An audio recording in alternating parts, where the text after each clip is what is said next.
6 दिनों की लगातार तेजी के बाद आज दुनिया भर के बाजारों से है कमजोरी के संकेत। गैप से नीचे खुलने की संभावना। बड़ा सवाल है कि बड़े गैप से खुलने के बाद खरीदारी करें या फिर पोजीशन करें। हल्की 18,000 होल्ड हो पाएगा या नहीं, और आज की कमजोरी और फेड की बैठक से ठीक पहले क्या होना चाहिए, आपका एक्शन, इस पर रहेगा खास फोकस। स्वागत है आप सबका शेयर बाजार लाइव में। नमस्कार, मैं हूं अनिल सिंह जी। नमस्कार, मैं हूं दीपांशु भंडारी। बड़े इवेंट्स हैं, वैसे तो वेडनेसडे मिड वीक सेशन होता है, बट क्योंकि 4 दिन का ही हफ्ता है ये, तो मिड वीक तो नहीं है। बट आज मिड वीक अमेरिका में है, रात को 12 बजे। कुछ बड़ा ज्यादा ही बड़ा मिड वीक होने वाला 12 बजे है, बिल्कुल। तो ठीक है, फीलिंग वही वाली आ रही है। लेकिन हाँ दीप, हफ्ता भले ही 4 दिनों का हो, लेकिन 4 दिनों में 6 दिनों का एक्शन है। कल भी 6 ट्रिगर्स थे, आज भी 6 ट्रिगर है, तो ट्रिगर्स ढेर सारे हैं। चलिए आज के ट्रिगर्स पहले देख लें और उसके बाद करते हैं चर्चा की शुरुआत। बैंकिंग संकट फैलने का डर अमेरिका में फैलता हुआ नजर आ रहा है, जो डाउ में भी फैला है, नेस्डेक में भी फैला है। लगातार दूसरे दिन अमेरिकी बाजारों में रही कमजोरी। 450 अंक लूटा डाउ। आज रात जेरोमी पावेल साहब अपना फैसला सुनाएंगे ब्याज दरों पर, वो हमको पता है क्या बोलने वाले हैं, लेकिन उसके बाद क्या कहेंगे उस पर रहेगी नजर। इस बीच कच्चा तेल तेजी से घटता हुआ नजर आया 5%, और जब जब भी कच्चा तेल बढ़ा हमने कहा कि चिंता मत करिए, डरिए मत, ये आना तो इसे नीचे ही है। जैसे निफ्टी को जाना ऊपर है, कच्चे तेल को आना नीचे है। $75 के आसपास अब आता दिखा है। एक अच्छी खबर जो आपके चेहरे पर मुस्कान लानी चाहिए, कल जीएसटी आपके चेहरे पर मुस्कान लाया, आज कच्चे तेल के दाम लेकर आएंगे। टाटा स्टील और अंबुजा, 2 दिग्गजों के नतीजे कल बाजार बंद होने के बाद आए, अच्छे रहे। और आज टाइटन के नतीजे हैं निफ्टी में, लेकिन वायदा कारोबार में 7 कंपनियों के नतीजे, तो मिड कैप्स के लिहाज से आज ये बड़े एक्शन वाला दिन है। और इस बीच एक और इंटरेस्टिंग खबर भारतीय बाजारों के लिए आती हुई दिख रही है। गो फर्स्ट, ये एयरलाइंस अब संकट में आती हुई दिख रही है, तो आज इस पर नजर आएगी। बॉम्बे डाइंग वाडिया ग्रुप के शेयरों पर नजर आएगी, और कुछ बैंकों पर नजर आएगी जिन्होंने पैसे उधार दिए हैं गो फर्स्ट को। तो ये सारे ट्रिगर्स हैं जिनके दम पर आज की पारी की हम करने जा रहे हैं शुरुआत।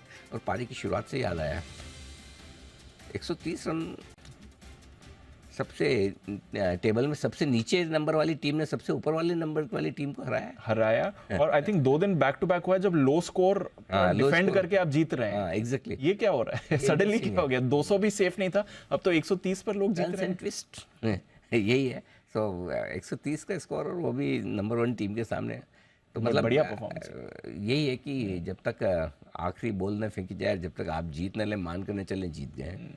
और वेटरन ईशांत शर्मा ने जो आखिरी ओवर डाला है, रिटर्न ऑफ, जबरदस्त रिटर्न है उनका। Old is gold, old is gold. बढ़िया मजा आ रहा है मैदान पे भी और बाजार के मैदान। तो अब 200 भी डिफेंड नहीं होता है, और यहाँ पर 130 भी 200 चेज नहीं बन जाते हैं, 130 नहीं बनते। ये तो खास बात, मजेदार है।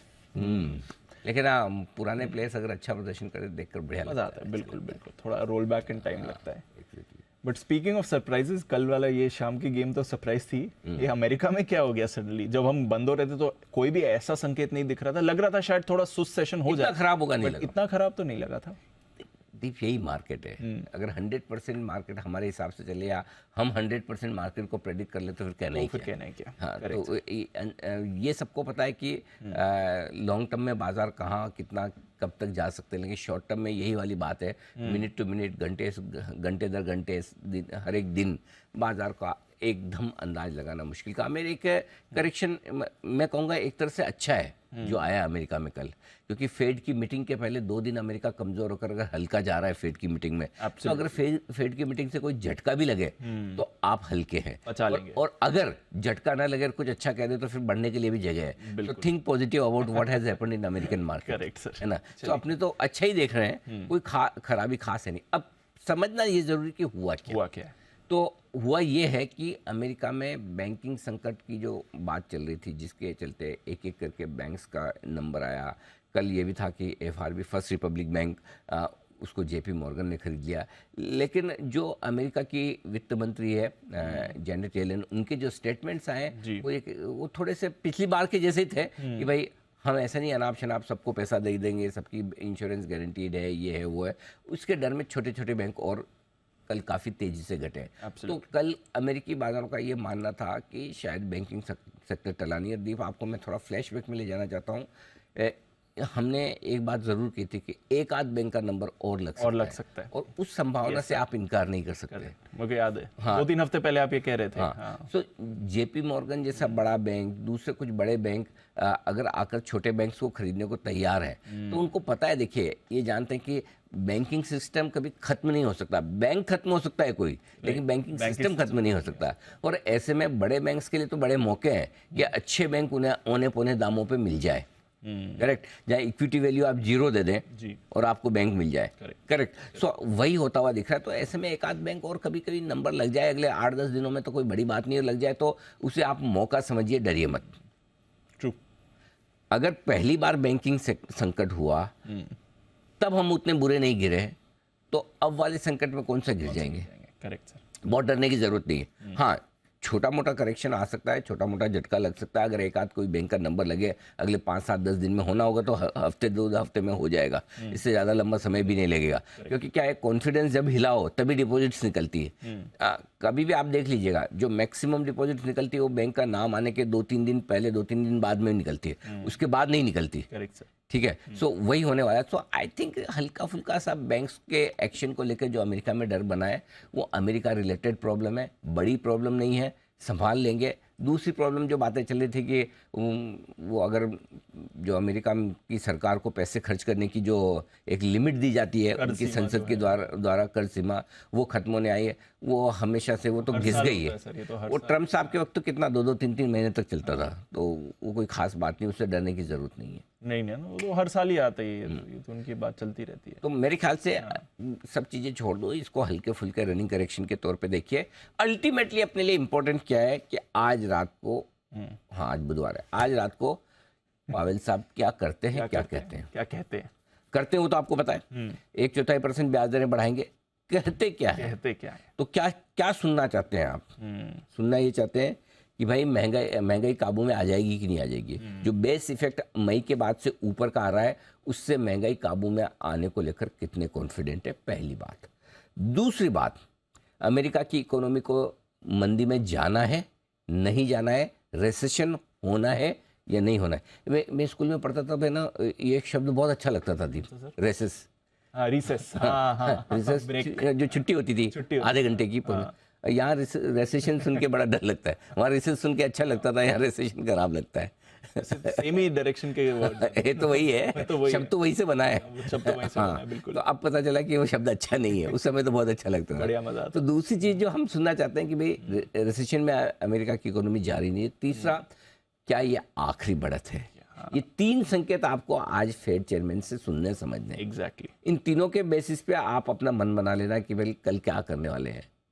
वही है। तो अमेरिकी बाजार इसी पर। अब चौथा कोई आ गया तो आउट ऑफ सिलेबस मेरी समझ के बाहर का है, हो सकता है। हाँ, बैंकिंग संकट पर कुछ और ऐसा बोल दे करते हैं, वैसे लगता नहीं, बट फिर भी चलो 4 ट्रिगर आपके मान ली, चौथा बैंकिंग संकट। इन 4 ट्रिगर्स के ऊपर जो कुछ भी जेरोमी पावेल साहब के बयान होंगे वो हमारे लिए इम्पोर्टेंट होंगे। Got it sir.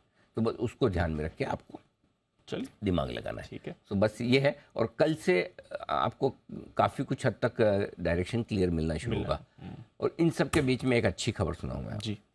कच्चा तेल $75, वो जबरदस्त 5 हफ्ते के निचले स्तर पर। और जो कट आया था, सरप्राइज कट अनाउंसमेंट आया था ओपेक बैठक से पहले, उसके भी नीचे के लेवल, उसके भी नीचे के आ गए, उसके भी नीचे के लेवल आ गए। देखो संभल नहीं रहा कच्चा। मैं आपको बताऊं दीप, ये तो अच्छा है कि नहीं, अच्छा नहीं है, सॉरी खराब है कि रशिया यूक्रेन लड़ रहे हैं, अभी तक खत्म नहीं हुआ, इसलिए थोड़े बहुत सोचो अगर जिस दिन दोनों अनाउंस कर दे कि हमारी लड़ाई खत्म, ये $10-15 और निकल जाए, आराम से जाना चाहिए। ये तो आर्टिफिशियली तब तक ऊपर बना हुआ है, नहीं तो ये कोई बड़ी बात नहीं, 60, 62, 65 आ जाए, हो जाए। करेक्ट, हो सकता है। सो इसलिए अल्टीमेटली जो रेसेशन के संकेत चाहिए वो कच्चे तेल में दिख रहे हैं, वो कमोडिटी की प्राइसेस में दिख रहे हैं, वो कल प्राइवेट जॉब्स के डेटा आए वो अनुमान से कमजोर हैं, तो थोड़े थोड़े आने लगे हैं। अब इन पर भरोसा करके है ना, जेरोमी पावेल साहब को थोड़ी अपनी कमेंट्री लूज कर देनी चाहिए कि भाई ठीक है, अब ज़्यादा ज़रूरत नहीं है, लगा तो बहुत लगा, बहुत ज़्यादा ज़रूरत थी तो एक हाइक, वो भी नहीं, क्योंकि देखो अब एक चीज़ और है दीप, आज की मीटिंग के पहले ये कल बैंकों का गिरना एक तरह से अच्छी बात है। एसबी क्यों गिरा, बैंक क्यों डूबा, इसलिए नहीं कि उसने खराब लोन दिए थे, इसलिए कि एसेट लायबिलिटी मिसमैच हो गई, यानी कि आपकी ब्याज दरें जो तेजी से बढ़ी, मार्क टू मार्केट लॉस आ गए, तो क्या वो खाली एसवीबी पे आए, हर बैंक पे आए? ये थोड़ा कमजोर था, संभाल नहीं पाया। तो अभी भी ये ब्याज दरें बढ़ा रहे हो। कल जो बैंकों ने संकेत दिया, छोटे छोटे बैंक गिरे हैं, भाई एसवीबी के बाद भी आप बढ़ा रहे हो, उस समय भी बात यही चल रही थी, है ना? तो हम कैसे संभलेंगे? तो कल आज रात फिर चेयरमैन साहब के दिमाग में ये तो होगा ना कि भाई जरूरत से ज्यादा बढ़े तो 2-4 और लग जाएंगे, और नाम तो ये आएगा ना, इन भाई साहब के कार्यकाल में इतने बैंक डूबे। एब्सोल्युटली, एब्सोल्युटली आएगा ही, आएगा ना? हाँ। तो ऐसे स्वर्णिम अक्षरों में नाम अपना कौन लिखवाना चाहता है? वो भी बात है ना? सो आई थिंक ये आजकल में जो बैंक थोड़े खराब हुए ना, एक तरह से अच्छा ही है। अगर वो ब्याज दरें बढ़ा भी रहे हैं, बढ़ाएंगे भी, तब भी कम से कम कमेंट्री खराब नहीं करेंगे। और इसीलिए आप देखिए बॉन्ड यील्ड आपके 3.5% पे स्टेबल है, जबकि आपको पता है ब्याज दरें वहां बढ़ रही है, फिर भी बॉन्ड यील्ड्स में बदलाव नहीं है कोई खास, बढ़े नहीं है बॉन्ड यील्ड्स। कल तो गिरे हैं, कल तो उल्टा थोड़ा गिरे 10 basis point. So I think all set, America से ज़्यादा चिंता की बात नहीं है, चिंता की बात नहीं है, ठीक है। और कच्चे तेल से तो राहत है, ठीक है। अच्छा, क्योंकि बैंक्स की बात निकली है तो आज हमारे बैंक्स भी फोकस में आएंगे। कल जब हम बाजार बंद कर रहे थे, ऑलमोस्ट उसी समय जो खबर आई थी, गो फर्स्ट 3 दिनों के लिए इन्होंने अपनी बुकिंग और एयरलाइन सस्पेंड करी थी, बट फिर कल शाम को तो इन्होंने दिवालिया के लिए फाइलिंग कर दी, वहां से चिंता बढ़ गई। बैंक्स का भी एक्सपोजर है, ये सडनली क्या हो गया सर? 1-1.5 साल पहले तो बात चल रही थी गो फर्स्ट का आईपीओ होने वाला है, वहां से फिर कल शाम दिवालिया की फाइलिंग, ये कैसे हो गया? ये आईपीओ नहीं ला पाए, पैसा नहीं रेस कर पाए, ये उसी की समस्याओं के आफ्टर इफेक्ट्स है। अच्छा, तो अल्टीमेटली देखिए, एयरलाइन का धंधा ऐसा है जो बहुत कम लोगों को समझ में आता है दुनिया भर में। अब तक का ट्रैक रिकॉर्ड ये है, ट्रेंड ये कि एयरलाइंस कंपनियां मोटा पैसा बनाती नहीं है। कोई 2-4 एयरलाइंस छोड़ दो तो बाकी एयरलाइंस ने कोई पैसा बनाकर दिया हो अपने इन्वेस्टर्स को, वैसा है नहीं। डूबने में भी सबसे ज़्यादा और सबसे आगे यही रहती हैं एयरलाइंस कंपनियां, और हिंदुस्तान में भी आपके पास कम एग्जाम्पल नहीं है, बहुत सारे हैं, करेक्ट। कुछ डूब चुकी, कुछ डूबने की तैयारी में है, तो उसमें से गो फर्स्ट भी एक है। 1.5-2 साल से आईपीओ लाने की तैयारी थी, कुछ न कुछ कारण से इनका आईपीओ पास हुआ नहीं। उसके बाद इनके जो प्लेन्स वगैरह हैं उनके रख रखाव को लेकर इशू है। अब भले कहने के लिए कहते हैं कि हम मेंटेन नहीं कर पा रहे हैं, जो कंपनी मेंटेन करती है वो सर्विसेज नहीं दे रही है। अब भगवान जाने अंदर की बात क्या है, उसने पैसे, इन्होंने पैसे नहीं दिए इसलिए वो नहीं दे रही है, या कुछ और डिस्प्यूट है, या उस कंपनी की प्रॉब्लम है, जो भी हो। तो मेंटेनेंस तो हर एयरलाइंस को चाहिए, खाली गो फर्स्ट को नहीं चाहिए, बाकी भी तो मैनेज कर रहे हैं ना। तो अल्टीमेटली ये मैटर सिर्फ इतना नहीं कि आप किसी वजह से, मेंटेनेंस की वजह से प्लेन्स नहीं उड़ा पा रहे हैं। अगर ऐसा है तो कल 3 दिन के लिए आपने ग्राउंड किया और एक ही दिन में आपने बैंक्रप्सी फाइल कर दी, इसका मतलब क्लियर कट है कि कंपनी में दम है नहीं है। अब रहा सवाल ये कि आगे होगा क्या।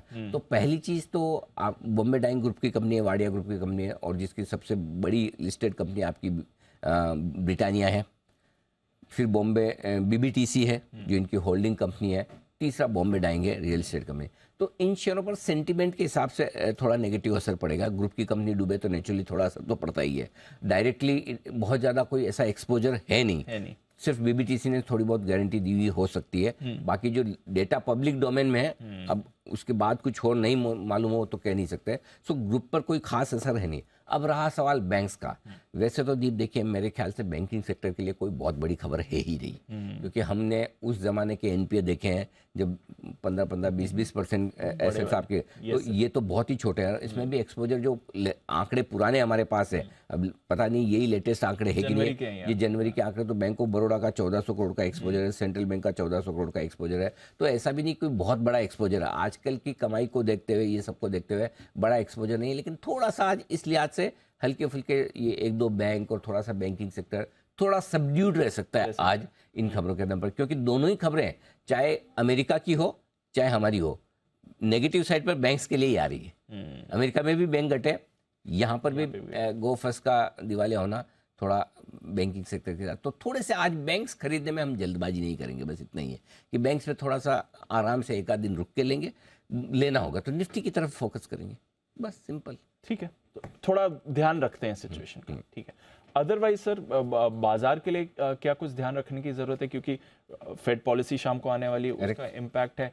कल वीकली एक्सपायरी भी है, और जैसे आपने कहा थोड़ा मूड माहौल बिगड़ा है, हमारे भी एक फैक्टर आ गया, ग्लोबली 2-3 फैक्टर्स आ गए, तो क्या करना है उसके हिसाब से? देखिए, पहले तो ये कि फेड की मीटिंग के पहले थोड़ी सी सावधानी रखनी है और क्लियर कट डायरेक्शन मीटिंग के बाद लेना है, जिसके लिए एक दिन का समय आपके पास है।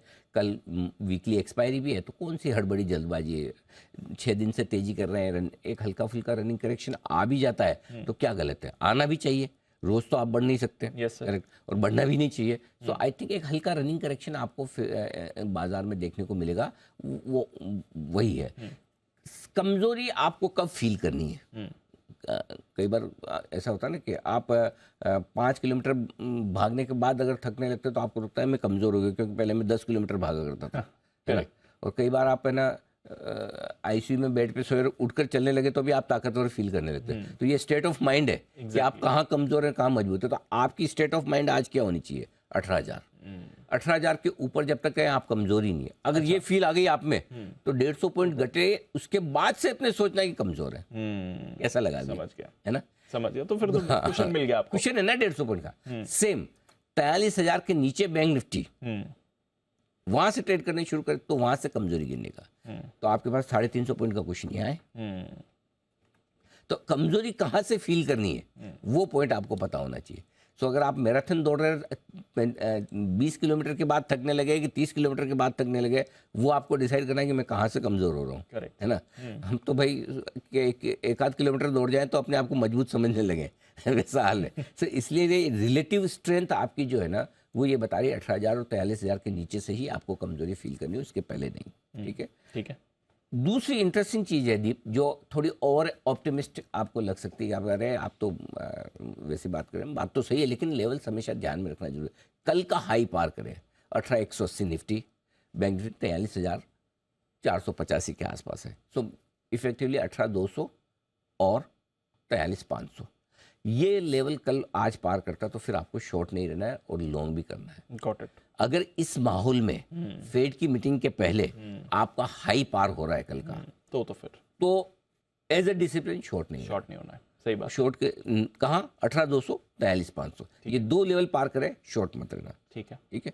अब फेड की मीटिंग के बाद और 1-2 दिन में अगर थोड़ा करेक्शन आता है तो अगले 2-3 दिनों में फेड की मीटिंग के बाद आपको अच्छे मिड कैप शेयरों में, स्मॉल कैप शेयरों में मौके ढूंढने हैं। अगले हफ्ते 2 हफ्ते में मार्केट एक बार आपको मौका दे सकता है और वो मौका छोड़ना नहीं है। जी, ये आप कल भी कह रहे थे आएगा एक मौका आना एक मौका देगा आपको, एक मौका देगा, है तो भी कोई दिक्कत नहीं है ऐसा नहीं कि है तो आप सब दे दो, एक मौका आएगा वो आप टाइम नहीं कर पाओगे। करेक्ट, ठीक है, लेकिन अगर जो मौका मिलेगा उसमें लेना ही लेना है, सिंपल। ठीक है सर, तो चलिए बताएं फिर आज का सेटअप क्या है। ग्लोबल संकेत थोड़े नेगेटिव साइड पर हैं, एफआईएस के संकेत शानदार है, पॉजिटिव साइड पर। ग्लोबल फंड्स के संकेत, लोकल फंड्स के संकेत न्यूट्रल साइड पर रखे हैं मैंने। वायदा कारोबार के संकेत भी हैं न्यूट्रल। सेंटिमेंट मेरा तो पॉजिटिव ही है, किसी किसी का खराब हो तो कोई बात नहीं, आप न्यूट्रल कर लीजिए। ट्रेंड पॉजिटिव है, कल लगातार दूसरे दिन आप 18,000 के ऊपर हुए हैं बंद। ठीक है, 18,050 18,100 पहला सपोर्ट जोन है, इस रेंज में आप खुलेंगे, देखेंगे कि कितनी ताकत है। इस रेंज में थोड़ा टाइम पास करेंगे दीप। 18,050 18,100 ये रेंज तो आज दिखेगी। इसके ठीक नीचे 17,925 18,000 ये मजबूत खरीदारी की जगह है और इस रेंज में मौका मिलता तो लेना ही चाहिए। ऊपर 18,150 18,200 पहली रुकावट की जगह, 18,250 18,300 प्रॉफिट बुकिंग जोन आने की संभावना वैसे आज कम है। बैंक निफ्टी 42,825 43,000 पहला मजबूत सपोर्ट जो है, हालांकि है दूर 350 पॉइंट, लेकिन उसके पहले कोई ढंग का सपोर्ट है ही नहीं। छोटा मोटा 42,235-50 के आसपास आता है, जहाँ से 125 पॉइंट नीचे, लेकिन वो छोटा मोटा है। सो ढंग का सपोर्ट जो जोन है निफ्टी का, बैंक निफ्टी का, वो 42,825 से 43,000 और ये रेंज एक बार कोशिश कर सकता है वहाँ पर आने की।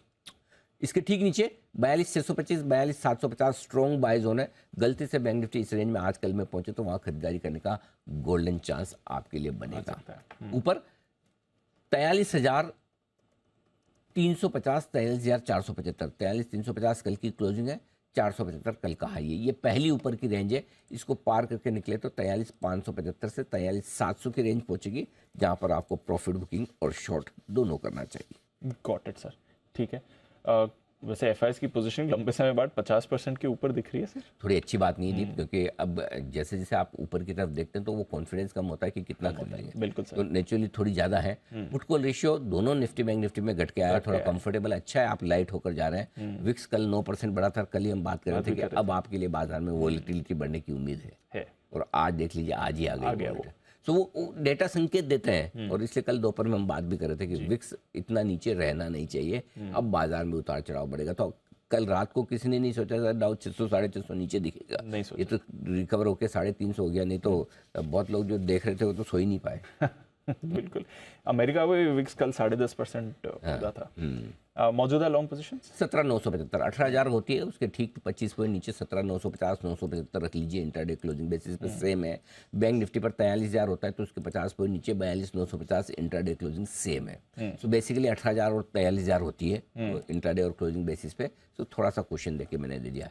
शॉर्ट साइड पर कल का हाई पार करने पर आपको स्टॉप लॉस लगाना है तो 18,180 का हाई था, राउंड फिगर में 18,200 कर लीजिए। 43,483 का हाई था, 43,500 कर लीजिए। बैंक निफ्टी के लिए भी इंट्राडे और क्लोजिंग दोनों सेम, ये स्टॉप लॉस है। ठीक है सर। खरीदेंगे निफ्टी आप? बताइए। 18,000 18,100 इस रेंज में धीरे धीरे मूड बनाइए, देखते कहाँ खुलता है। उसके बाद 18,000 18,035 पहली एक रेंज है, 18,065 18,100 दूसरी रेंज है। तो इस दो रेंज में दो टुकड़ों में आपको खरीदने की कोशिश करनी है। स्टॉप लॉस थोड़ा सा दूर का दे रहा हूँ, यही लगाइए 17,900 का। छेड़छाड़ मत करिएगा जी। करनी होती तो मैं बोल देता हूँ कि आपको ऑप्शन है, अगर कम जाए 17,900 का स्टॉप लॉस है।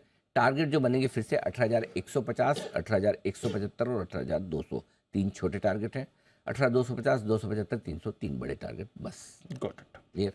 बैंक निफ्टी नहीं बेचना भी तो है पहले। हाँ निफ्टी बेचना नहीं है निफ्टी आज तो वहीं पर ज्यादा 18,200 का बहुत ज्यादा तो नहीं, हल्का फुल्का करेक्शन है। तो अगर कोई बेचना ही चाहता है, ज्यादा गैप से ना खुले तो जी। अगर 80 पॉइंट खिलेगा तो फिर क्या बेचोगे आप? कम गैप से खुले तो 18,200 के स्टॉप लॉस के साथ आप बेच सकते हैं। टारगेट जो होगा 18,100 18,075 दो छोटे टारगेट, 18,025 18,000 दो मीडियम टारगेट। बहुत हो गया तो 17,925, अभी उसके नीचे नहीं। इसके नीचे ज़्यादा खराब होना तो कल होना है फेड के बाद, आज नहीं। बैंक निफ्टी खरीदिए, मेरी कल की फेवरेट रेंज है, 2 दिनों से जो आ नहीं रही है। आज अगर आ जाए 42,825 43,000, या दो टुकड़ों में लेना है, एक 43,000 के करीब, एक 42,825 के करीब यहाँ लेना है। वैसे बहुत स्ट्रॉन्ग बाय जोन जो निकल के आता ना, जो एकदम बढ़िया मस्त वाला बाय जोन है, वो है 42,600 से 42,750। लेकिन इतना करेक्शन में देख नहीं रहा, इसलिए यहाँ पर 42,825 43,000 की रेंज में आप ले लीजिए। 42,600 आपका स्टॉप लॉस होगा। यहाँ भी दूर का है और यही लगाना है, यही लगाना है, बदलना नहीं है। 43,150 43,225 दो छोटे टारगेट, 43,275 43,350 दो मीडियम टारगेट, और 43,475 कल के हाई के आसपास 5 टारगेट। ये खरीदारी करने की है। अब आइए जिनको शॉर्ट करना है, गैप से खुलेगा बड़ा तो नहीं करना है, सिंपल से। कम गैप से खुलेगा तो करना है। 43,500 कल के हाई पर स्टॉप लॉस लगाना है।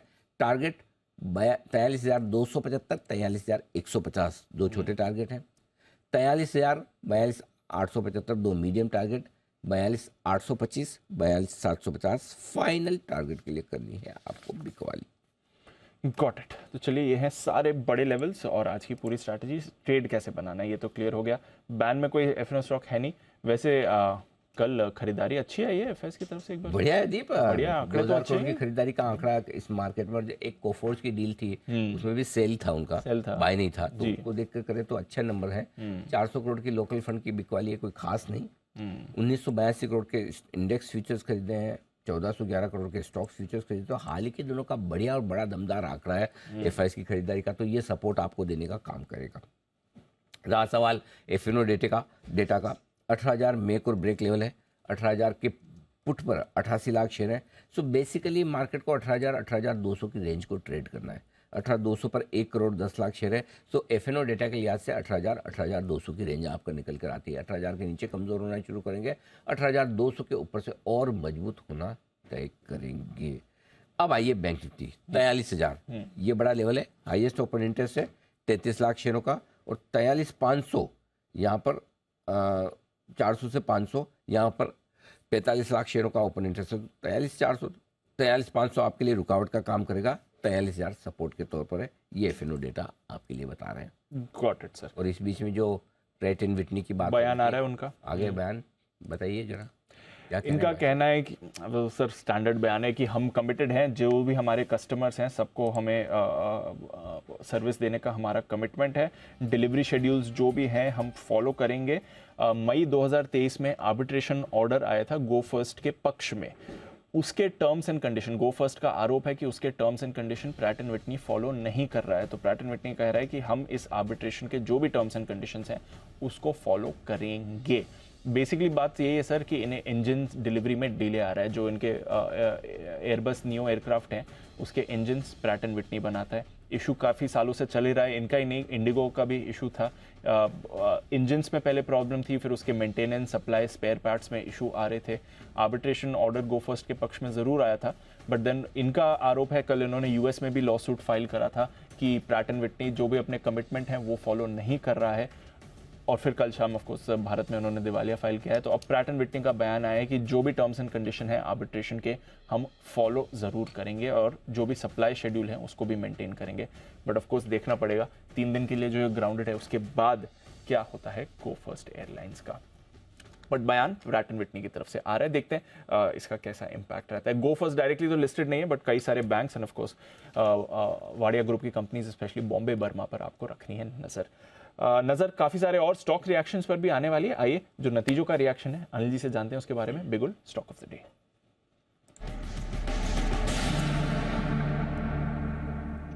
जी सर, आज नतीजों का रिव्यू है दीप। पहले टाटा स्टील। जी, टाटा स्टील बहुत ही अच्छी स्ट्रॉन्ग ऑपरेशनल परफॉर्मेंस है, खासतौर से इंडियन बिजनेस से। इंडियन बिजनेस ने बढ़िया सहारा दिया है। ये दिखाता है कि इकोनॉमी हमारी मजबूत है, जबकि यूरोप बिजनेस तो अभी भी नुकसान ही कर रहा है। हालांकि घाटा कम हुआ है यूरोप में उनका, लेकिन है तो घाटा ही, राइट। तो इंडियन बिजनेस की परफॉर्मेंस बहुत बढ़िया है। सबसे बढ़िया बात है मार्जिन्स बहुत जमकर 11.5% के आसपास आए हैं, ये सरप्राइजिंग है। और उसकी वजह ये कि कंपनी ने ऑपरेशनल फ्रंट पर काफ़ी अच्छी परफॉर्मेंस दी है, डेट थोड़ा कम करने की कोशिश की है, मार्जिन्स और मुनाफा दोनों अनुमान से बेहतर आता हुआ दिखा है। तो मेरा ये समझना है कि नंबर्स ठीक है जी, लेकिन स्टॉक कल ऑलरेडी 2% मजबूत था।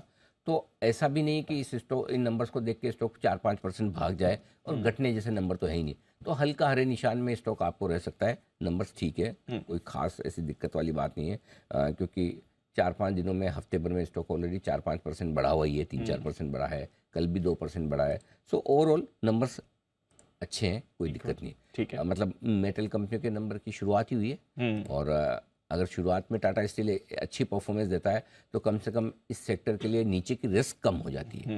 ये एक अच्छा संकेत। इन नंबर्स के दम पर आप टाटा स्टील को बेचेंगे नहीं, ये बात सही है। हाँ, ये क्लियर है। ठीक है। टारगेट भी बढ़कर नहीं आएंगे, तो स्टेबल नंबर्स आप कह सकते हैं। ठीक है। दूसरा है अंबुजा सीमेंट। लगभग सबके दिग्गजों के नंबर आने के बाद अंबुजा सीमेंट आए, तो इंडस्ट्री में सबसे बेहतर नंबर अब तक कह सकते हैं अंबुजा के। तो स्ट्रॉन्ग ऑपरेशनल परफॉर्मेंस आई है इनकी भी, बहुत बढ़िया दी है परफॉर्मेंस अंबुजा सीमेंट ने। रिजल्ट्स हर एक लिहाज से अच्छे माने जाएंगे। मार्जिन स्टेबल रखे इन्होंने, 18.5% के आसपास मेंटेन कर पाए।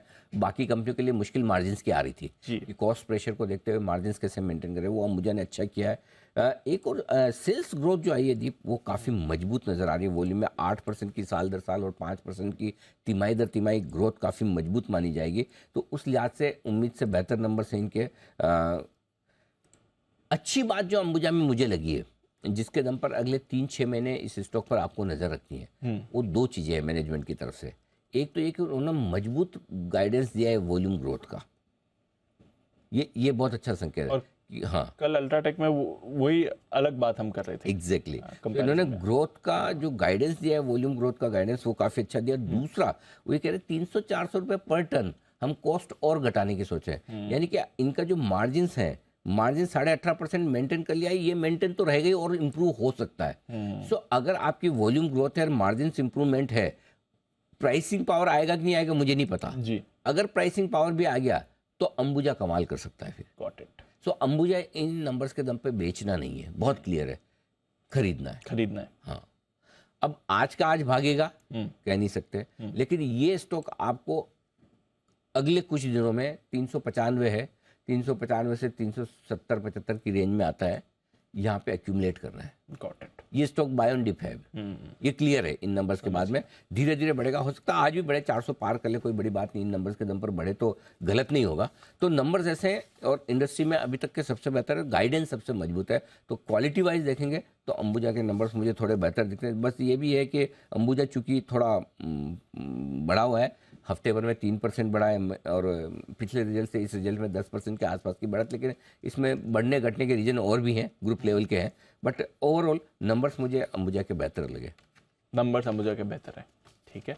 चलिए तो देखते हैं आज अंबुजा पर कैसा रिएक्शन आता है। टाटा स्टील भी नंबर्स अच्छे आए हैं, और भी नंबर्स की बात करते हैं हमारी टीम के साथ। आइए अरमान, नुपुर, कुशल और आशीष हैं तैयार। मॉर्निंग अरमान, बताएं ट्रिगर्स और खबरें कौन सी लेकर आए हैं? जी, आज भी कई सारे नतीजे हैं। हालांकि निफ्टी में अगर आप देखें तो सिर्फ टाइटन के नतीजे हैं। F&O में 7 कंपनियों के आपको नतीजे आते हुए दिखेंगे, जिसमें ABB India, Cholamandalam investment, Godrej properties, Havells, MRF, Petronet, Tata chemical जैसी कंपनियां हैं जिसके आपको नतीजे आते हुए दिखेंगे।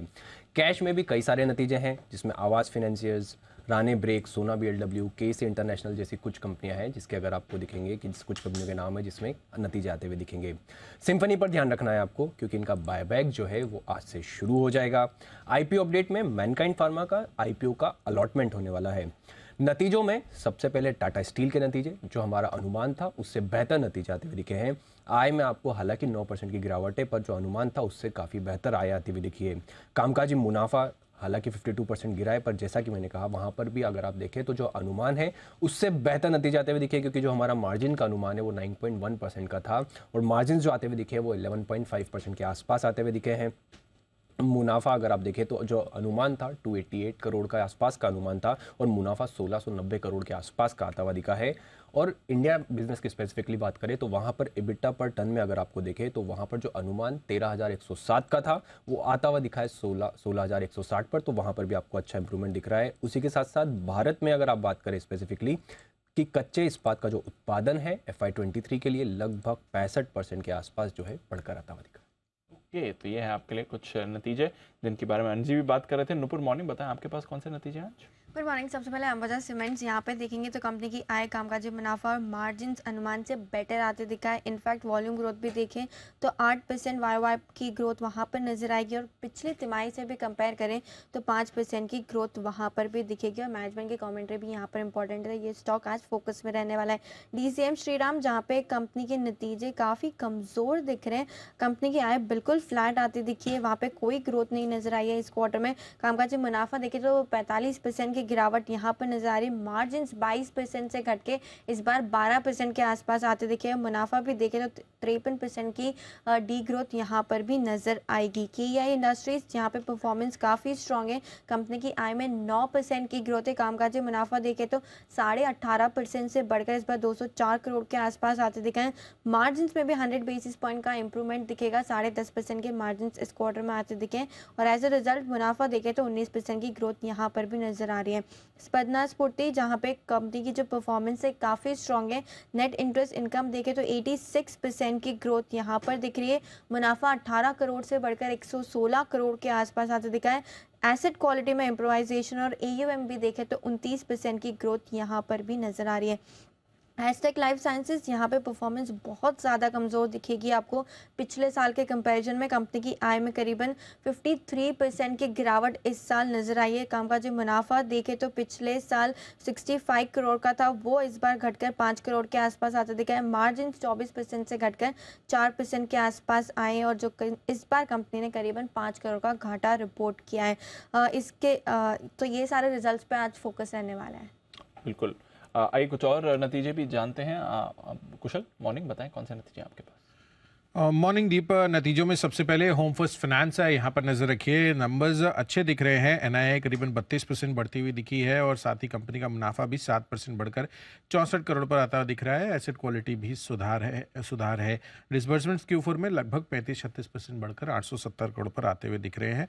सास्केन टेक, यहाँ पर नंबर्स कमज़ोर हैं कि तिमाही आधार पर नंबर्स आप देखिए तो 16% रेवेन्यू गिरा है। मार्जिन 22% से घटकर सीधा 13.7% और कंपनी का मुनाफा भी 45% गिरकर 17 करोड़ पर आया है। खबर है मेरे पास इंडोस्टार कैपिटल में, जहां पर इसका आज और कल इनफैक्ट 2 दिन ये OFS इनका खुला रहेगा। OFS के जरिए करीबन 1.93 करोड़ शेयर्स जो है यहाँ पर जारी किए जाएंगे, यानी कि प्रोमोटर्स में इंडोस्टार कैपिटल और एवरस्टोन कैपिटल यहाँ पर अपने शेयर्स ऑफलोड करते हुए दिखेंगे। कुल मिलाकर 14.2% स्टेक यहाँ पर ऑफलोड करने की बात है। फ्लोर प्राइस पर ऑफर साइज 183 करोड़ रुपए का है।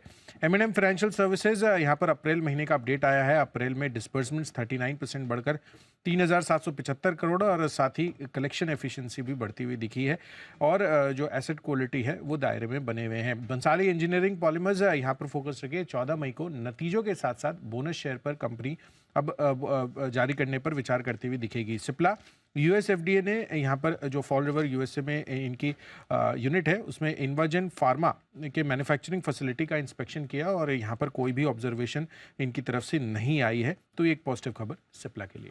बिल्कुल, तो देखते हैं सिप्ला पर रिएक्शन भी आज कैसा रहता है। अरमान, फाइनल सेट ऑफ खबरें आपके पास, बताएं। जी बिल्कुल, सबसे पहले BL कश्यप पर आपको ध्यान रखना है क्योंकि इनको कंपनी को लगभग आप देखें 238 करोड़ का ऑर्डर मिला है और ये एम्बेसी कंस्ट्रक्शन जो है उसके लिए कंपनी को ऑर्डर मिला है और जो समय अवधि है वो 28 महीनों की है जिसमें उनको इस ऑर्डर को पूरा करना है। स्टर्लिंग एंड विल्सन रिन्यूएबल पर आप ध्यान रखिए क्योंकि इंडिया रेटिंग ने लॉन्ग टर्म इश्योर रेटिंग को डाउनग्रेड किया है। रेटिंग जो A+ से बदलकर उन्होंने BBB+ जो है वो कर दी गई है। बल डील्स हैं जिसमें कोफोर्ज, जहां पे प्रमोटर्स ने लगभग 3.52% हिस्सेदारी जो है बेची है और उसमें बायर्स कैटेगरी में अगर आप देखें तो मोतीलाल ओसवाल ने लगभग अगर आप देखें तो 0.8% के आसपास जो है हिस्सेदारी खरीदी है।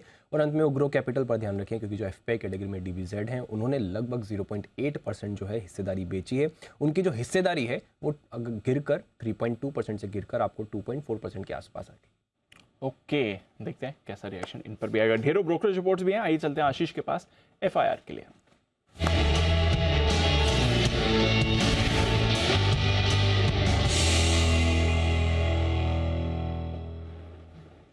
मॉर्निंग आशीष, टॉप रिपोर्ट से करिए शुरुआत। Good morning Deepanshu. देखिए, गो फर्स्ट के इंसॉल्वेंसी की अर्जी के बाद अगर आप देखें तो इंटरग्लोब एविएशन पर रिपोर्ट्स आई हैं। सबसे पहले बैंक ऑफ अमेरिका की तरफ से रिपोर्ट देखिए जहां पर ये खरीदारी किराए को बरकरार रखे हुए हैं और लक्ष्य देखिए 2700 रुपये का दिया, 2068 रुपये की क्लोजिंग है और मान रहे कि इसकी इंसॉल्वेंसी के बाद आप देखें तो 9% का जो मार्केट शेयर है वो साफ हो जाएगा, तो हो सकता है कि यहाँ पर इंडिको को फायदा देखने को मिले। लेकिन एक और चीज़ इन्होंने हाईलाइट करके की कि जो वैल्यूएशन है बड़ा कंफर्ट नहीं दे रही कि इंटरग्लोब एविएशन में यहाँ से आपको बड़ी तेजी देखने को मिले। वहीं क्रेडिट स्विस भी अगर आप देखें तो सेम चीज़ रिपीट कर रहे हैं, ये आउट परफॉर्म की रेटिंग को बरकरार रखा है। 2067 की क्लोजिंग है, 2450 रुपये का इन्होंने टारगेट दिया है और ये मान रहे कि यहाँ से टेलविंड्स इनको देखने को मिल सकती हैं। टाटा स्टील नतीजों का असर देखने को मिलेगा। CLSA की तरफ से रिपोर्ट आई है, आउट परफॉर्म की रेटिंग को बरकरार रखा है। 110 रुपये की क्लोजिंग है, 125 रुपये का टारगेट दे रहे हैं और मान रहे कि रियलाइजेशन के हिसाब से अगर आप देखें तो नतीजे जो है इनके अनुमान से काफ़ी बेहतर देखने को मिले। नेट डेट भी हल्का सा कम हुआ है और भारतीय इकाई का जो प्रदर्शन है वो भी बढ़िया है। मॉर्गन स्टैनली इक्वल वेट की रेटिंग को बरकरार रखे हुए हैं, जितने की क्लोजिंग उतने का टारगेट 110 रुपये का। जेफरीज खरीदारी किराया दर 145 का टारगेट दिया है और वहीं JP मॉर्गन ने भी ओवरवेट की रेटिंग को बरकरार रखा है 150 रुपये के लक्ष्य के लिए।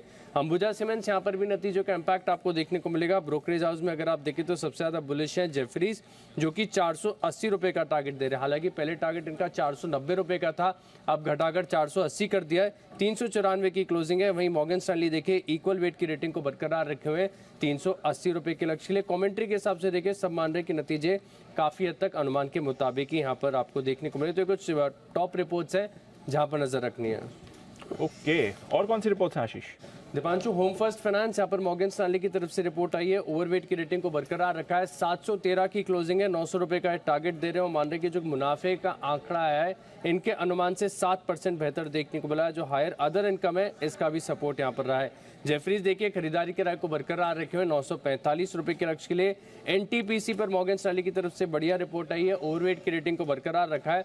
176 की क्लोजिंग है, 198 रुपये का टारगेट दे रहे हैं और ये मान रहे कि भारत में अगर आपको एनर्जी प्ले के लिए कोई बेहतरीन स्टॉक चाहिए तो NTPC इनमें से एक है। सन फार्मा पर मॉर्गन स्टैनली ओवरवेट की रेटिंग को बरकरार रखे हुए 973 की क्लोजिंग, 1170 का टारगेट है। नोमेरा ने खरीदारी किराया दी है, 1190 रुपये का लक्ष्य दे रहे हैं और मैक्वायरी भी आउट परफॉर्म की रेटिंग को बरकरार रखे हुए 1275 रुपये के लक्ष्य के लिए।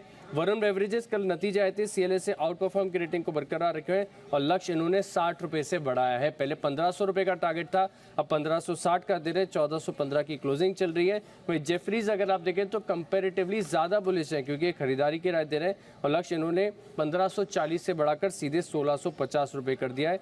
टेक महिंद्रा पर सिटी की तरफ से रिपोर्ट है, नेगेटिव है, बिकवाली की राय को बरकरार रखा है, 920 का टारगेट दिया है। सिप्ला पर देखिए अंत में जेफरीज होल्ड की रेटिंग दे रहे हैं, 918 की क्लोजिंग, 900 रुपये का टारगेट। ओके, तो ये है आपके लिए सारी की सारी रिपोर्ट्स जिन पर आज रहेगा भरपूर एक्शन। आइए इसी एक्शन को बढ़ाते हैं आगे। एक्सपर्ट्स का दमदार पैनल है तैयार पिक ऑफ द डे देने के लिए।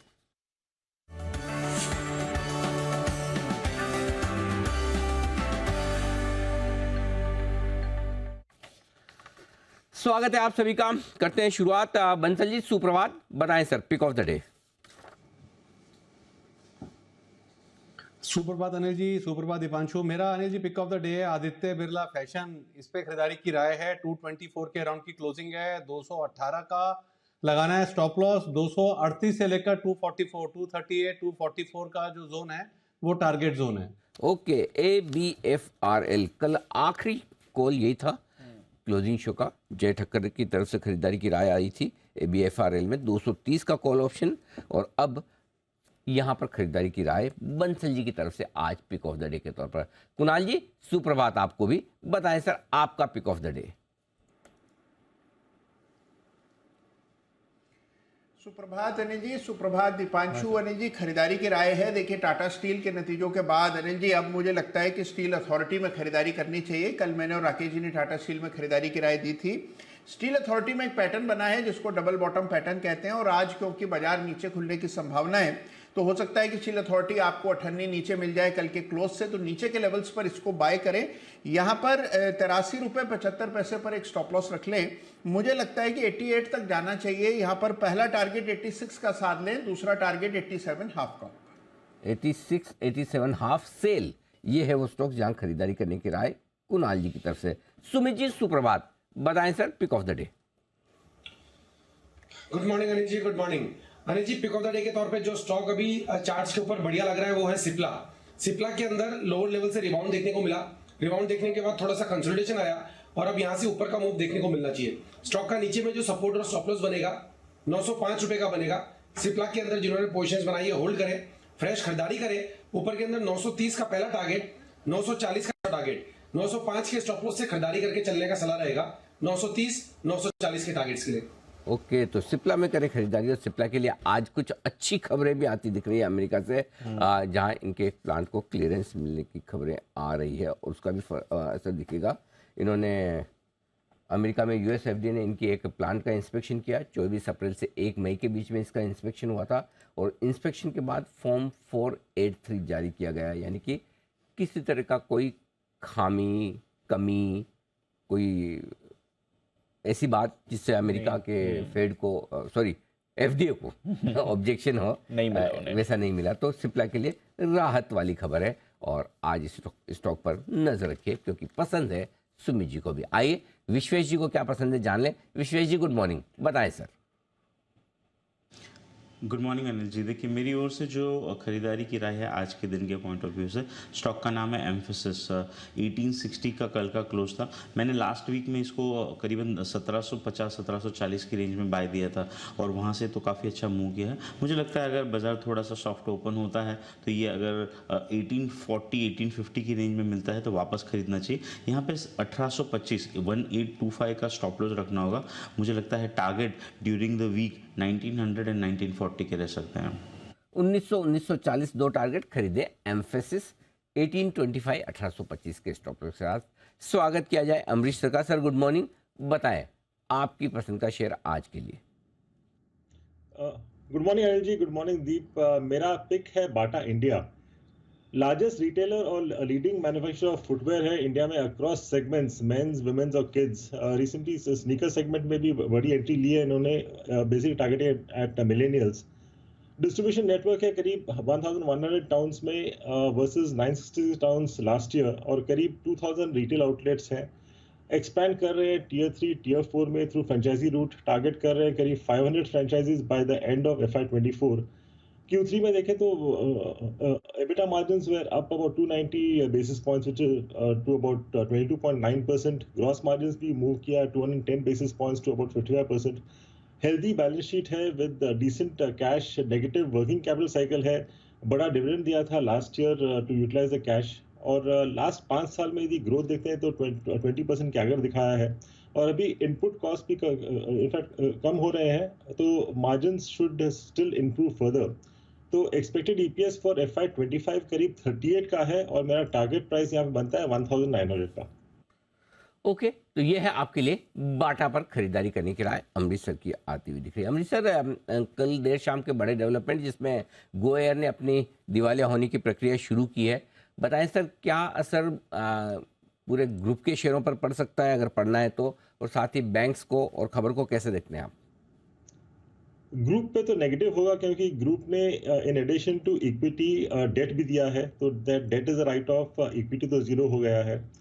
आई think on the sector it be positive, क्योंकि इनका करीब 8% का मार्केट शेयर था जनवरी टू मार्च क्वार्टर में, तो I think that 8% will get distributed between air India and Indigo. शायद स्पाइसजेट को बहुत ज़्यादा मिले नहीं यहाँ पे, and anyway SpiceJet also is not in a very good shape. पर मुझे थोड़ा सा वरी है on the PSU banking space, जहाँ पे काफ़ी अच्छा मूव देखा था हम लोग ने, and a few of the banks ने इनको काफ़ी बड़ा एक्सपोजर दिया है गो एयर को। I think that will clearly become an NPA। तो नजर रखते हैं एविएशन पर क्या इम्पैक्ट आता है, बैंक्स पर क्या इम्पैक्ट रहता है, और ग्रुप कंपनीज पर भी इम्पैक्ट रह सकता है। ब्रिटानिया पर तो एक्सपेक्टेड नहीं कोई इम्पैक्ट होना चाहिए, बट बॉम्बे बर्मा की शेयर होल्डिंग भी है, और आई थिंक कुछ कॉर्पोरेट गारंटीज भी हैं। एक बार विश्वेश जी, बॉम्बे बर्मा का चार्ट देखकर बताएंगे इंपॉर्टेंट टेक्निकल लेवल्स क्या बनते हैं इसके लिए? देखिए दीपांशु, स्टॉक काफ़ी अच्छा है, और अगर आप मार्च के लो देखोगे तो 785 है, तो वहाँ से तो काफ़ी अच्छा चला है। बट बाय एंड लार्ज 2022 का पूरा जो अपर एंड है वो 1100 की रेंज में, मतलब कि 1140 के आसपास आपको यहाँ पे रेजिस्टेंस मिलेगा। तो मतलब ये 1050 से 1100 की रेंज ऐसा मान सकते हो कि बहुत क्रिटिकल है। कल उसने कोशिश की है उसके ऊपर जाने की, और मतलब लास्ट वीक के मूव के बाद मुझे ऐसा लगता है कि अगर स्टॉक स्टेबलाइज हो जाता है इन लेवल के, मतलब ये वीकली क्लोजिंग अगर आपको 1050-1100 के ऊपर मिलती है, तो अगला लेवल काफ़ी ऊपर का आता है, मतलब उस सूरत में 1250 तक के भी हम लेवल देखेंगे। जो मूव आया है मार्च के लो से वो डेफिनेटली अच्छा है। मुझे लगता है पुल बैक आता है और अगर ये पुल बैक में 1000 तक मिलता है या 960 तक भी मिलता है तो वापस एंट्री करनी चाहिए, या फिर 1100 के ऊपर एंट्री करनी चाहिए। तो ये है आपके लिए बॉम्बे बर्मा। आज ऑफ कोर्स एक इम्पैक्ट आ सकता है इस खबर का, देखते हैं स्टॉक में कैसा मूव भी रहेगा आज के लिए। बट बात करते हैं कुछ और काउंटर्स की जहां पर आपको रखनी है नज़र। आज नतीजों पर कई सारे स्टॉक्स में आपको मूवमेंट आते हुए दिख सकता है। DCM श्रीराम, एक बार कुणाल जी जरा इसका चार्ट देख लें। नतीजे यहाँ पर थोड़े कमज़ोर आए थे, ओवरऑल आय फ्लैट था, बट कामकाजी मुनाफा 45% गिरा है, मार्जिन 22% के 12% हो गए हैं, और साथ ही मुनाफा भी आधा हो गया है। DCM श्रीराम चार्ट्स क्या कहते हैं सर? कुछ समय से अंडर परफॉर्म कर रहा है स्टॉक दीपांशु, और मुझे चार्ट पर एक फॉर्मेशन दिखाई दे रहा है जिसको inverse head and shoulder pattern कहते हैं, लेकिन अभी तक उसका ब्रेकआउट नहीं आया। तो मेरी राय में थोड़ा वेट एंड वॉच करें। हो सकता है कि स्टॉक कुछ और समय के लिए अंडर परफॉर्म कर सकता है, और एक बार के लिए वापस से इसमें आपको 750 के लेवल्स भी देखने को मिल सकते हैं। तो तुरंत कोई खरीदारी की राय नहीं है। अगर ये स्टॉक 850 के ऊपर ट्रेड करने लगता है तब इसमें खरीदारी के कारण बनेंगे। सुमित जी, KEI इंडस्ट्रीज यहाँ पर नतीजे अच्छे हैं, 9% आय बढ़कर आई है, कामकाजी मुनाफा 18% बढ़ा है, मार्जिन्स भी इन्होंने एक्सपैंड कर लिए अपने, मुनाफा भी 19% बढ़ा है। चार्ट्स क्या कहती हैं sir KEI? Deepanshu, chart strong है, कंटिन्यू तेजी का मूव देखने को मिल रहा है। कोई भी डिप आता है तो इसमें खरीदारी करके चलने का सलाह रहेगा। एग्जिस्टिंग पोजीशंस होल्ड रख के चले। स्टॉक के अंदर जो नीचे में इमीडिएट सपोर्ट बन के आएगा वो करीब 1820-1825 के आसपास का बनेगा, और ऊपर के अंदर 1900 का लेवल निकलने के बाद 1950 से 2000 रुपए तक के लेवल KEI में देखने को मिल सकते हैं। तो पोजीशंस होल्ड करें, डिप में खरीदारी करें। Amritsar home first finance track करते हैं क्योंकि बढ़िया नंबर से, नेट इंटरेस्ट इनकम 32% बढ़ी है, मुनाफा अच्छा रहा है, एसेट क्वालिटी भी यहाँ पर सुधर कर आई है। कोई व्यू रखते हैं सर होम फर्स्ट फाइनेंस पे? अच्छे अर्निंग्स के लिए है, and the way we are looking at real estate और जिस हिसाब से सेल्स हो रहे हैं वहाँ पे, I think clearly good for home finance companies, और होम फर्स्ट के लिए भी काफ़ी अच्छा ही है, no doubt. I think with these earnings मुझे लगता है कि यहाँ से भी अपसाइड है। मुझे लगता है कि करीब 15 to 18% का अपमूव हो सकता है यहाँ से over the next possibly 6 to 7 months। Okay, तो ये है आपके लिए होम फर्स्ट फाइनेंस। बंसी जी, एस्टेक लाइफ साइंसेज, जरा इसको भी देख लीजिए। नंबर्स यहाँ पर कुछ खास नहीं आए, इनफैक्ट बेहद खराब नंबर्स ये एस्टेक के आते हुए दिखे हैं। आय आधी हो गई है, कामकाजी मुनाफा 90% गिरा है, मार्जिन 24% के सिर्फ 4% हो गए हैं और 43 करोड़ के मुनाफे के सामने आपको 5 करोड़ का घाटा आते हुए दिखा है। एस्टेक लाइफ, जरा एक बार चार्ट देखें बंसल जी। दीपांशु, इसके नतीजे भी देखें, एकदम डिजास्टर वाले नंबर हैं। टेक्निकली स्टॉक एक चलने की कोशिश कर रहा था, 1350 की क्लोजिंग है, 1300 1302 एक अहम सपोर्ट है और जिस तरीके का नतीजे हैं, अगर ये 1300 1350 का सपोर्ट टूटता है जो कि मोस्ट लाइकली है, तो दीपांशु फ्लोर नीचे में ओपन हो जाएगा टूवर्ड्स 1100 तक के लिए। तो 1300 रुपए के लेवल्स अगर टूटते हैं तो 200 रुपए के नीचे के जो घर हैं वो खुल जाएंगे। ओके, तो ये है आपके लिए एस्टेक, जहाँ पर आप गिरावट एक्सपेक्ट कर सकते हैं। देखते हैं, नंबर्स तो यहाँ पर आपको अच्छे नहीं आते हुए दिखे हैं और इसका इम्पैक्ट भी कंपनीज पर आएगा ही। कुछ और काउंटर्स भी हैं। फिनो पेमेंट बैंक, यहाँ पर भी रखनी है नज़र। यहाँ पर कामकाजी घाटा इनका बढ़कर आया है, वो एक फैक्टर है। मुनाफा हालांकि 22% बढ़ा है, थोड़ा अदर इनकम कंपोनेंट की तरफ से भी सहारा आपको मिला था। साथ ही यहाँ पर आप देख रहे हैं ओवरऑल अपडेट भी ठीक ठाक आया है। सुमित जी, फिनो पेमेंट्स बैंक कल 2% ऊपर भी बंद हुआ था, 217 218 के लेवल पर। चार्ट्स पर राय? दीपांशु, स्टॉक के अंदर पिछले कई हफ्तों से या पिछले 2-3 महीनों से स्टॉक के अंदर ऊपरी लेवल से दबाव देखने को मिला है। स्टॉक का स्ट्रक्चर इतना खास है नहीं। अब इसके अंदर इमीडिएट ऊपर में जो रेजिस्टेंस है 228 230 के आसपास का बनेगा। स्टॉक का जो नीचे में सपोर्ट है 205 के आसपास का बनेगा। तो ये दो रेंज को ध्यान में रखना है। 205 का सपोर्ट है, 230 का रेजिस्टेंस है। 230 के ऊपर इसमें फ्रेश बाय बनेगा। जब तक 230 का लेवल नहीं टूटता तब तक ये साइडवेज मूव करेगा। देखते हैं आज कैसा रिएक्शन आता है फिनो पेमेंट बैंक। ये नतीजों के दम पर आपको रेडार पर रखना भी है आज के लिए। स्पंदना स्फूर्ति, कुणाल जी एक बार इसका भी चार्ट देखें। बढ़िया नंबर्स इसके हैं। नेट इंटरेस्ट इनकम 86% बढ़कर आया है, मुनाफा 6 गुना बढ़कर आया है। यहाँ पर ग्रॉस एनपीएस में बढ़िया सुधार है, नेट एनपीएस में शानदार सुधार है, एसेट अंडर मैनेजमेंट भी बढ़े हैं। बढ़िया नंबर से स्पंदना के। आई थिंक 2-3 दिनों से थोड़ा अच्छा एक्शन में था, कल भी काफी चुस्त रहा। अब चार्ट्स पर क्या इंपॉर्टेंट लेवल से कल कराते हैं?